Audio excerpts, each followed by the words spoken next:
มันมีอานิสงส์ของการทานให้แก่คนตกทุกข์ได้ยากวัดหรือว่าองค์กร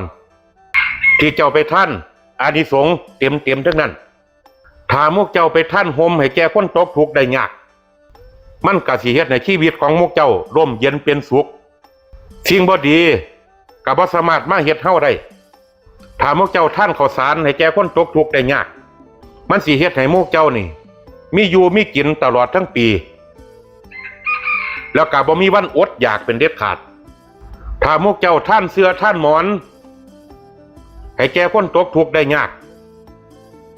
วัดหรือว่าองค์กรอื่นๆอานิสงส์ตัวนี้สิเฮ็ดให้โยมนี่สิเฮ็ดหยังก็สร้าง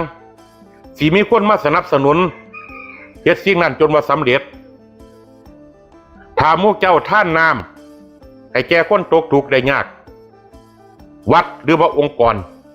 มันสิเฮ็ดให้ชีวิตของเจ้ามีน้ำมีนวลบ่มีโรคบ่มีภัยหน้าตาสิสดชื่นผ่องใสอยู่ตลอดถ้าพวกเจ้าไปท่านหลอดไฟให้แก่คนตกทุกข์ได้ยากวัดองค์กรอานิสงส์ตัวนี้ก็สิเฮ็ดให้การค้าขายของโยมนี่เจริญรุ่งเรืองหรือเวลาเฮาเบิดทางตันมันก็สิมีไฟส่องทางก็คือสติปัญญาของเฮานี่ให้แก้ไขสถานการณ์นั้นได้ดี